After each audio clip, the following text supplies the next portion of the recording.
Ei, meu nome é Lucas. Tenho 30 anos. Até alguns meses atrás, eu era só mais um motorista de aplicativo esperando corrida na porta de restaurante caro. Aí, numa noite de chuva, uma atriz famosa, casada, saiu correndo dos paparazzi, me agarrou pelo braço e sussurrou no meu ouvido: "Finge que é meu namorado pros paparazzi." Eu senti o perfume amadeirado dela grudando na minha camisa, os flashes estourando em volta, e perguntei baixinho: "E depois disso?" Ela não respondeu. Mas 3 dias depois, eu descobri que tinha sido ela quem pediu para me trazerem para dentro do mundo dela. Diz aí nos comentários de qual cidade você está assistindo. E me conta. Você teria dito sim?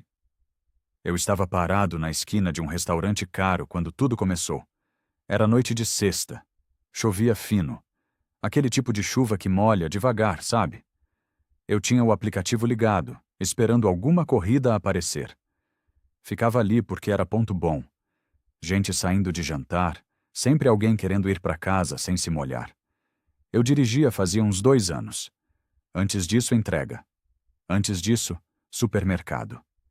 O dinheiro que sobrava ia para a mãe, lá no interior. A kitnet era pequena, mas era minha. Cheiro de café velho, ventilador barulhento. TV que eu deixava ligada só para ter companhia. Naquela noite, fiquei observando o movimento pela janela do carro. Gente de terno, vestidos longos, fotógrafos na porta. Famosos, eu acho. Não que eu conhecesse muitos, mas dava para ver pelo jeito que as pessoas olhavam. Foi quando ela apareceu. Saiu do restaurante rápido demais, como se estivesse fugindo de alguma coisa. Os flashes começaram a estourar. Aquele som metálico de câmera disparando em rajada. Ela parou no meio da calçada, olhou para trás, e foi aí que eu vi. Pelo vidro do restaurante, dava para ver um homem de terno escuro ao telefone. A postura dele era íntima, muito íntima. A mão livre segurava a cintura de uma mulher mais jovem. A atriz, porque era atriz, eu descobri depois, ficou parada alguns segundos. Depois olhou em volta, procurando. E me viu. Ela atravessou a rua direto para mim. Não perguntou. Só agarrou meu braço e sussurrou bem perto do ouvido: "Finge que é meu namorado pros paparazzi." O perfume dela era forte, amadeirado, com alguma coisa de flor branca. Eu engoli seco. "E depois disso?" eu perguntei. Ela não respondeu. Só me puxou mais para perto, encostou a cabeça no meu ombro e sorriu para os fotógrafos. O sorriso era perfeito, como se fosse a coisa mais natural do mundo.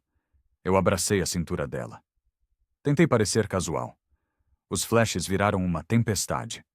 Depois de alguns minutos, ela soltou meu braço. "Obrigada!" E sumiu na esquina.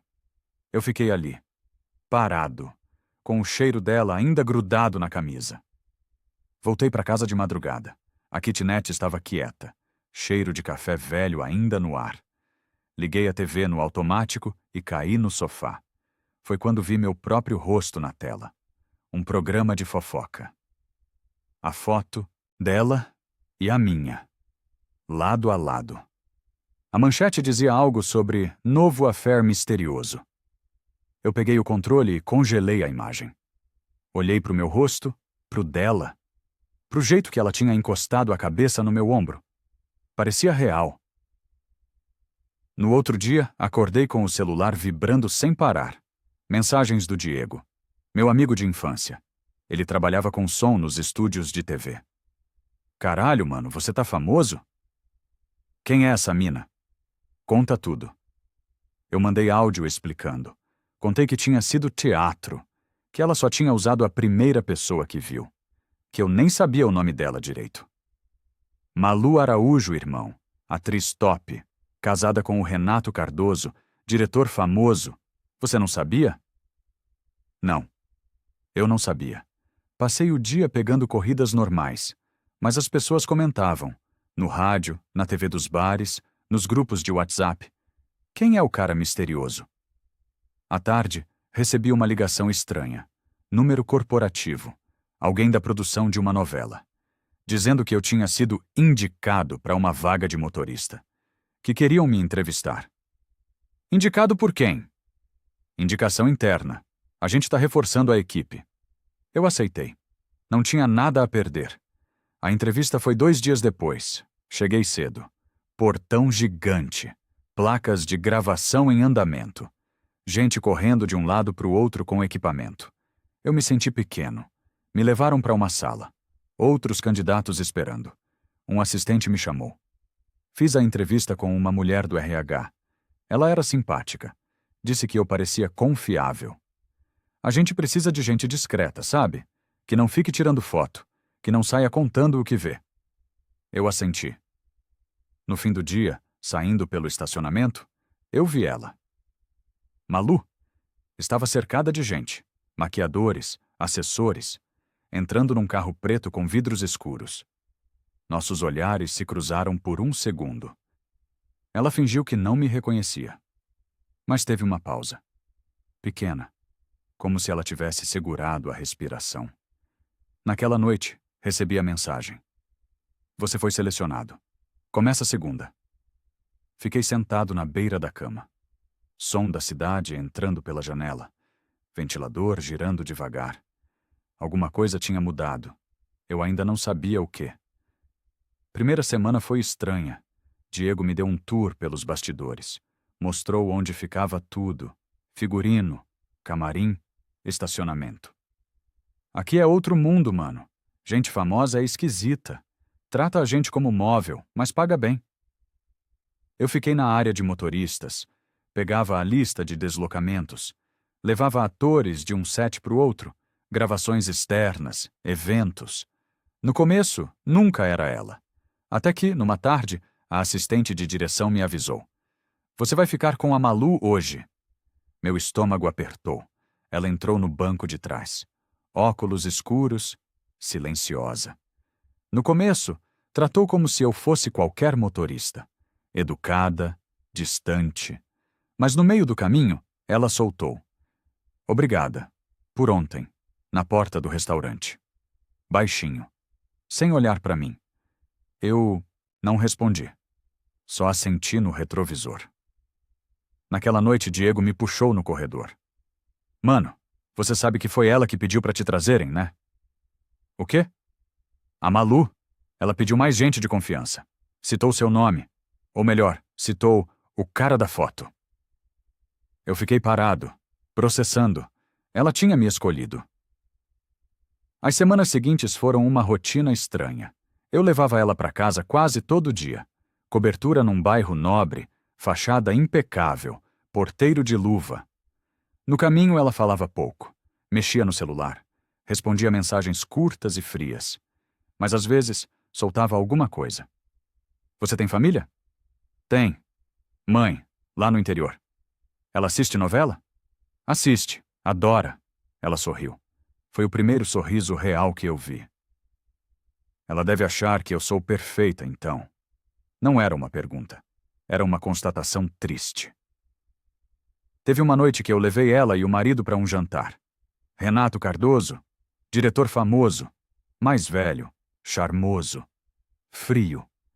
Ele entrou no carro e cumprimentou com aquele tipo de simpatia protocolar, como se eu fosse parte do estofamento. No caminho para o restaurante, ele ficou no celular. Ela olhava pela janela. Nenhum dos dois falou com o outro. Quando chegamos, eu fiquei na área externa. Fotógrafos em volta. Um deles me reconheceu.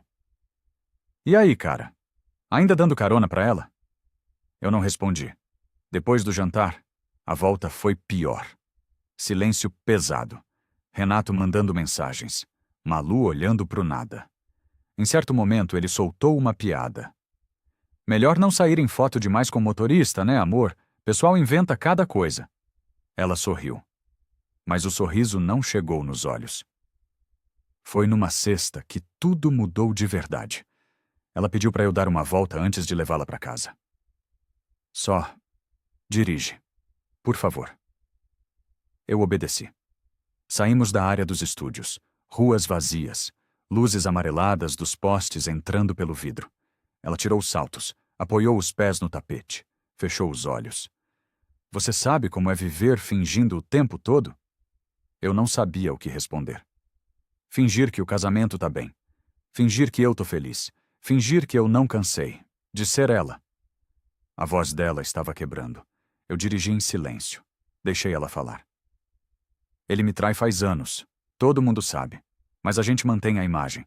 Porque é isso que importa, né? A imagem. Ela limpou os olhos com as costas da mão. Desculpa, você não precisava ouvir isso. Tudo bem. Estacionei num mirante. Vista para a cidade. Motor desligado. O silêncio ficou pesado. Mas não era incômodo. Era seguro. Nos dias seguintes virou rotina. Ela pedia caminhos mais longos. Pequenas voltas antes de chegar em casa. Criamos rituais sem combinar. Eu parava numa padaria específica. Pegava pão de queijo quentinho. Ela adorava. Ela deixava bilhetes dobrados no console do carro. Frases curtas. Obrigada. Você me salvou hoje. Diego começou a notar. Mano, cuidado.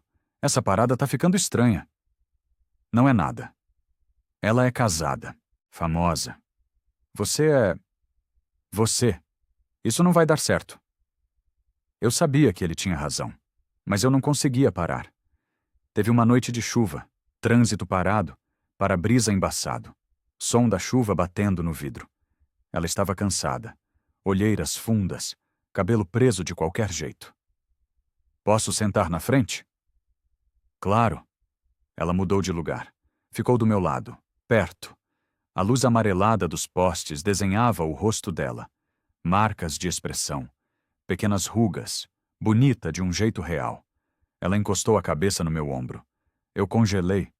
Senti o peso leve, o perfume, a respiração dela. Ficamos assim por alguns minutos. Quando o trânsito aliviou, ela voltou para o lugar.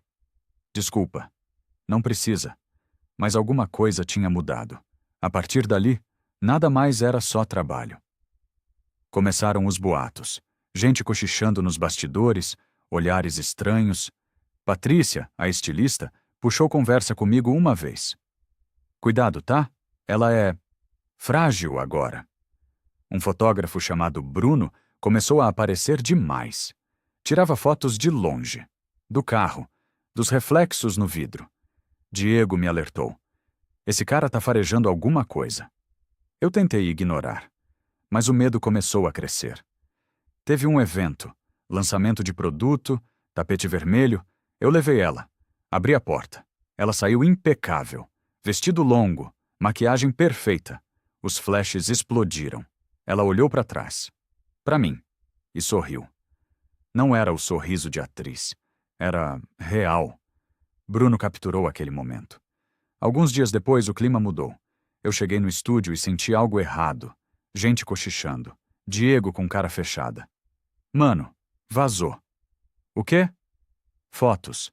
Você e ela, dentro do carro, foram parar no Renato. Meu estômago afundou. Naquele dia, ela não pegou o carro comigo. Fiquei esperando. Nada. À tarde, vi de longe. Ela e Renato num canto do estúdio, conversando baixo. Rostos duros. Quando ela finalmente entrou no carro, já era noite. Ela estava diferente. Fechada. Fria. Só me leva para casa. Eu obedeci. No caminho, silêncio absoluto. Quando chegamos na garagem da cobertura, ela ficou parada. Mão na maçaneta. Eu me virei para ela. Nossos rostos ficaram perto. Muito perto. Eu senti a respiração dela. Perfume. Batom levemente borrado. Quase aconteceu. Quase. Até que um funcionário bateu no vidro pedindo ajuda com um cabo de luz. Ela saiu do carro como se tivesse levado um choque. Não olhou para trás. No dia seguinte, recebi a notícia. Mudança na escala. Eu não levaria mais a Malu. Outro motorista assumiu. Eu voltei para as corridas menores, deslocamentos internos, extras. Vi ela algumas vezes de longe, nos corredores, cercada de gente. Ela fingia que eu não existia. Diego tentou consolar. É melhor assim, mano, antes que estrague tudo de vez. Mas já tinha estragado. Pelo menos para mim. Nas semanas seguintes, eu caí numa rotina estranha. Voltei pro aplicativo. Corridas aleatórias pela cidade. Mas toda vez que passava perto dos estúdios, meu peito apertava. Vi ela em outdoors, anúncios de streaming, entrevistas na TV. Sempre sorrindo. Sempre perfeita. Minha mãe ligou uma vez. Filho, você viu a Malu Araújo no programa hoje? Que mulher linda! E o casamento dela com o Renato é tão bonito! Eu desliguei a TV. Comecei a passar por acaso perto da cobertura. Justificava como atalho, como caminho prático. Mas eu sabia a verdade. Estacionava alguns minutos numa rua paralela. Olhava para a varanda, sempre apagada. Uma noite vi o carro do Renato saindo. Ele estava acompanhado de uma atriz jovem. Não fez escândalo. Só saiu?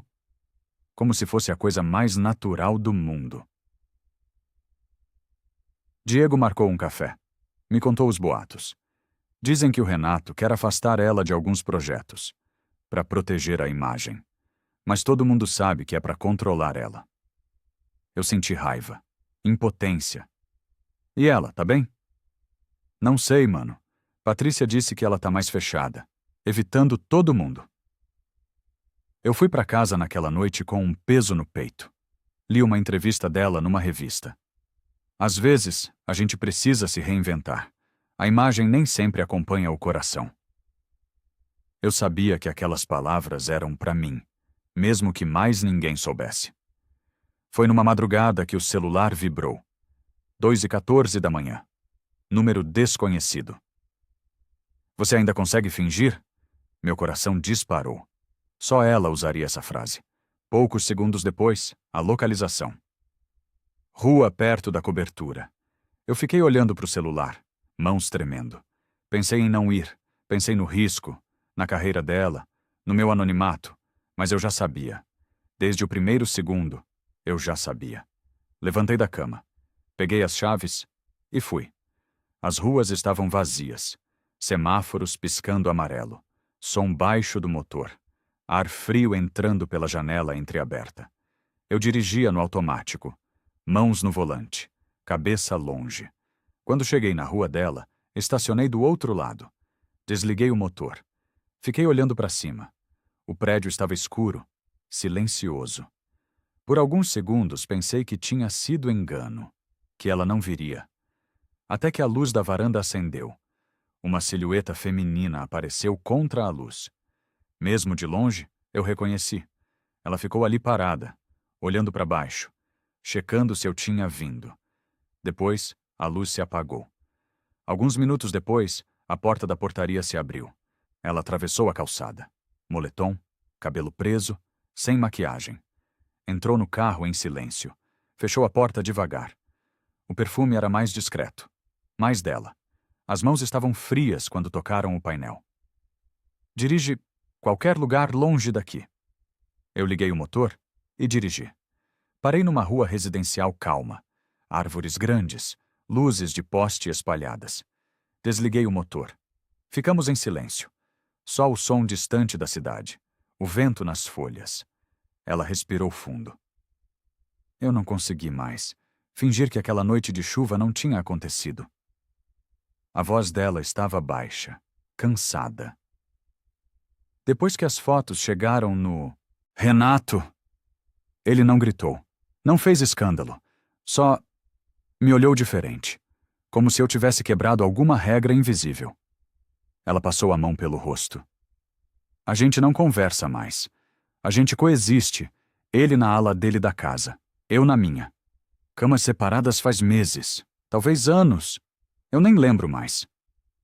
Eu ouvi em silêncio. Mas o pior foi te ver de longe, nos corredores, e ter que fingir que você não existia. Ela se virou para mim. Você foi a primeira pessoa em anos que me viu de verdade. Não a atriz, não a esposa perfeita.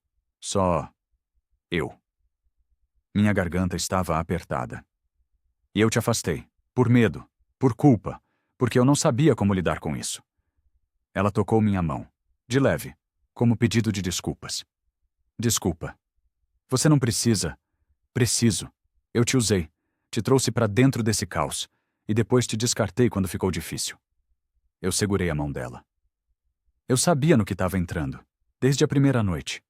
Ela sorriu. Pequeno. Triste. Não sabia, não. Ninguém sabe. Até estar dentro.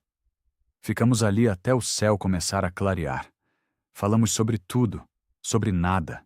Sobre como era estranho viver numa mentira por tanto tempo que você esquece como é a verdade. Sobre como é assustador querer alguma coisa de verdade quando você passou a vida inteira apenas representando. Em algum momento, ela encostou a testa na minha. Não foi beijo. Não foi promessa. Foi só conexão. Eu não sei o que vai acontecer, ela disse. Não sei se vou ter coragem de sair. Não sei se... Não precisa saber. Ela respirou fundo. Eu só queria que você soubesse que, aquela noite de chuva, quando eu encostei a cabeça no seu ombro, foi a primeira vez em anos que eu me senti humana. Meu peito apertou. Para mim também. Ela sorriu. De verdade dessa vez. Quando o sol começou a nascer, ela pediu para voltar. Antes que o prédio acorde. No caminho de volta, ela falou baixinho. A gente não pode ter rótulos, não pode ter promessas. Seria injusto, com você, comigo. Eu sei. Talvez eu precise sumir de novo. Talvez... Tudo bem. Ela olhou para mim. Não é justo. Eu não tô pedindo justo. Eu só tô... aqui. Ela segurou minha mão mais forte. Quando chegamos na cobertura, ela ficou parada dentro do carro, olhando para frente, mãos no colo. Obrigada, por vir. Eu sempre vou vir. Ela se virou para mim. Olhos brilhando. Tocou minha testa com a ponta dos dedos. Devagar. Como se estivesse guardando aquele momento. Depois aproximou a própria testa da minha. Fechou os olhos. Ficamos assim por alguns segundos. Sem palavras, sem promessas. Só presença. Depois ela saiu do carro. Entrou no prédio sem olhar para trás. Voltei para a kitnet com a cidade acordando.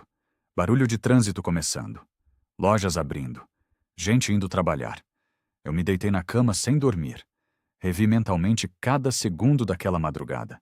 O celular vibrou algumas horas depois. Diego. Chamando para um trabalho eventual na produção. Eu aceitei. Mas sabia que o vínculo principal estava em outro lugar. Um lugar que não tinha nome, não tinha rótulo, só existia. Alguns dias depois voltei para os estúdios. Esquema mais solto. Só externos. Apoio. Estava estacionado na frente quando recebi o chamado no rádio. Encoste na saída principal. Meu estômago apertou. Malu saiu dos estúdios cercada de menos gente que o normal. Mas ainda com aquela aura, aquela presença. Ela entrou no banco de trás. Dessa vez, com uma naturalidade ensaiada. Oi. Oi. Como se eu fosse apenas o motorista da produção. Mas os olhos entregavam. No trajeto, falamos sobre coisas neutras. Trabalho, cidade, trânsito.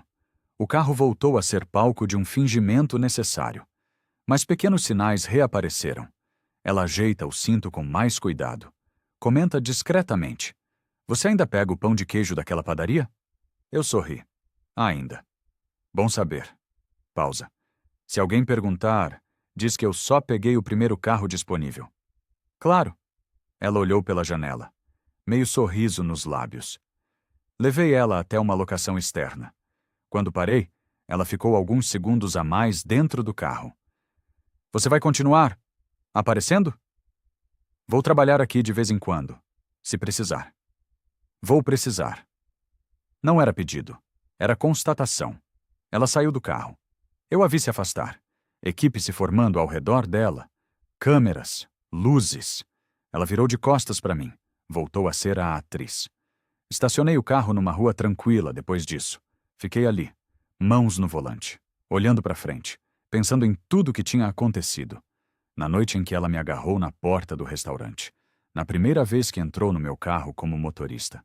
Na noite de chuva. Na cabeça no meu ombro. Nas fotos. No afastamento. No silêncio. Na mensagem às 2 da manhã. na testa encostada na minha. E percebi. Naquela madrugada, com a cidade inteira fingindo dormir, eu percebi que o meu papel era simples: continuar fingindo, só para ela, finalmente, poder ser quem é. As semanas seguintes foram assim. Ela não me chamava sempre. Às vezes passavam dias, às vezes semanas. Mas de vez em quando, o rádio chiava. Motorista disponível para talento principal. E eu sabia. Às vezes era só uma corrida normal.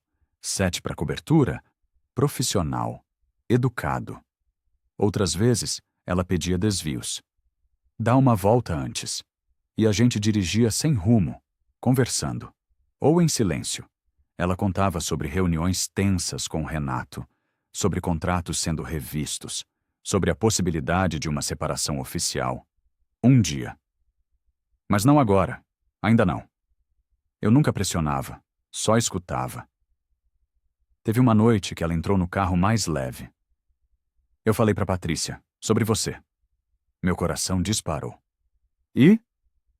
Ela disse que já sabia, que todo mundo que te via de perto sabia. Pausa. Ela disse para eu ter cuidado, mas também disse que ela nunca tinha me visto sorrir de verdade antes. Ela olhou para mim pelo retrovisor. Engraçado, né? A gente passa a vida fingindo e as pessoas só percebem quando a gente para. Outra noite, meses depois, ela entrou no carro com uma notícia. Eu assinei separação de bens, oficialmente. Eu pisei no freio. Devagar. É sério? É, vai demorar. Vai ter advogado, imprensa, escândalo, mas já começou. Ela estava tremendo. Eu tô com medo.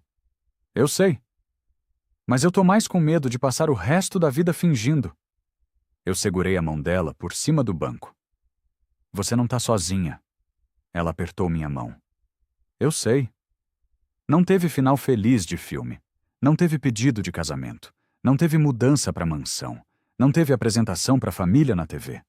Teve silêncio.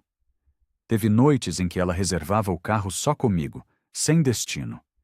Teve madrugadas em que a luz da varanda acendia. E eu sabia. Teve mensagens curtas. Você tá livre hoje? Dá pra dar uma volta? Teve a gente criando um mundo pequeno. Só nosso. Longe dos flashes. Longe dos contratos. Longe da imagem. Um mundo onde ela podia tirar os saltos, encostar a cabeça no meu ombro. E ser só ela. Diego me perguntou uma vez. E aí, mano, como tá essa história? Eu pensei antes de responder. Não é história. É vida. Mas vocês estão juntos? A gente tá presente. Ele riu. Isso é resposta de gente apaixonada que não quer admitir. Talvez fosse, mas eu não ligava para rótulos. Teve uma noite que ela entrou no carro e disse: Eu gravei a última cena da novela hoje. E quando eu olhei pro espelho do camarim, eu vi a Malu Araújo, a atriz, a estrela. Pausa. Mas quando eu olho para você, eu vejo a Malu, só a Malu. Ela sorriu. E isso é o melhor papel que eu já tive. Hoje, meses depois daquela primeira noite na porta do restaurante, a gente ainda se encontra. Não todo dia. Às vezes nem toda semana. Mas quando ela precisa de um lugar seguro, ela sabe onde me achar. Eu ainda dirijo. Ainda pego corridas aleatórias. Mas tem noites que o rádio chama. E eu sei. Ela entra no carro, tira os saltos, respira fundo. Oi. Oi. E a gente dirige, sem destino, sem promessas, sem câmeras. Só nós. No único lugar onde ela pode ser quem é. E eu posso ser o cara que segura aquele espaço. Em silêncio. Sempre que ela precisar. Porque algumas histórias não pedem finais. Só pedem presença. E talvez seja isso que amor de verdade seja. Não a promessa de forever, mas a coragem de estar presente, enquanto durar. Mesmo que o mundo nunca saiba, mesmo que não tenha rótulo, mesmo que seja só nosso. Naquela madrugada, com a cidade inteira fingindo dormir, eu percebi que o meu papel era simples, continuar fingindo, só para ela finalmente poder ser quem é. E eu vou continuar. Enquanto ela precisar. Enquanto aquela luz da varanda acender. Enquanto o celular vibrar às 2 da manhã. Enquanto ela entrar no carro, tirar os saltos e encostar a cabeça no meu ombro. Eu vou estar lá, em silêncio. Sempre. Algumas histórias não pedem rótulos, só um pouco de coragem e silêncio.